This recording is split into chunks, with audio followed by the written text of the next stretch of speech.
Welcome back to the deep dive. Today, we're tackling something lots of you probably encounter.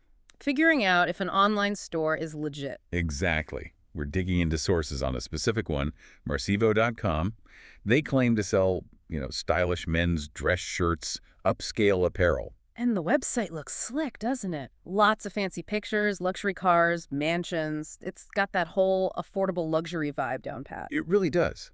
But that's where the tricky part starts. They position themselves as premium, but then, bam, these huge discounts hit you. Like a buy two, get two free deal for Black Friday. Okay, yeah, that's a big one. Seems almost too good to be true. Well, that's the core question, isn't it? Is this a genuine premium retailer? Or is it just a really convincing facade, maybe hiding something less desirable? That massive discount should definitely make you pause. Right. So let's get into what the sources found. Sounds like there are quite a few red flags. The first big one seems to be about transparency, or really the lack of it. That's a major point. The background info is just missing. You look at their About Us page, and it's all very generic, very vague. Yeah. No real specifics about who owns the company or, crucially, where they're actually based. And that vagueness is key. Sometimes a small boutique brand might not have a huge corporate history. That's true. Yeah, that's what I was thinking. So what makes this different? Where's the line? It's the kind of information that's missing. For anyone selling physical products, especially claiming to be premium, you need some kind of traceable footprint. A business address, registration details, something. Ah, okay. So it's not just about being small, it's about being deliberately hard to pin down. Precisely. It feels strategic. No clear identity means it's easier to, disappear or avoid accountability if things go wrong. Legitimate brands usually want you to know who they are. Builds trust. That makes sense. And that lack of accountability maybe ties into the pricing strategy, too. That buy two, get two free offer. Honestly, how is that even sustainable? Well, it probably isn't. Not for genuine quality goods. Offers like that are often just bait. They create urgency, push you to buy fast before you stop and think. Before you check for things like a business address or look for reviews. Exactly. It bypasses the rational research step. The goal seems to be quick sales, volume over verification. Which leads to the next point the sources brought up, reputation. Or, again, the lack of it.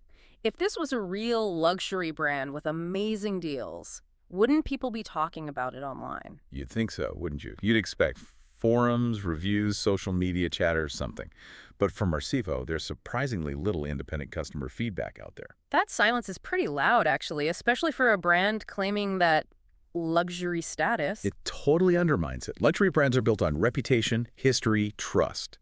If nobody seems to have heard of them or reviewed their products independently, it's suspicious. It suggests they haven't been around long enough or perhaps aren't operating in a way that generates that kind of organic buzz. And that ties into the technical side, too, right? You mentioned the website itself. Yeah, the domain registration. Yeah. Looking into it, it appears to be relatively new. How new are we talking? And why is that specifically a red flag for fashion? I mean, tech startups have new domains all the time. Sure, but fashion, especially premium fashion, usually implies some level of establishment.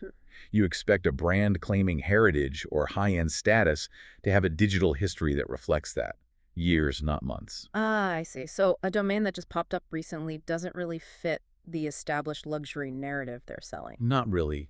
It makes it harder to track their history, verify consistency, build that long-term trust. It's another piece that just doesn't quite add up with the image they project. Okay, so putting it all together, the sources paint a picture of extreme caution, vague background, deals that seem too good, no real online reputation, a newish digital footprint. Correct. The overall conclusion from the sources we looked at is that Marcivo.com shows more signs of being a potential risk, maybe even a scam, than a legitimate retailer. So the advice is pretty clear. Be careful, maybe hold off on spending money there until there's some actual proof of legitimacy. Exactly. And for you, the listener, this whole Marcivo situation is a good reminder, really. A slick website and tempting prices, they're just not enough on their own anymore. You've got to dig a little deeper, look for that transparency, the reviews, the history. Definitely. Check for that verifiable business information. Right. Because if a company is shouting luxury but hiding its tracks and offering deals that defy basic economics, you really have to wonder, what's the real price you might end up paying for that bargain? Something to think about next time you see an unbelievable deal online.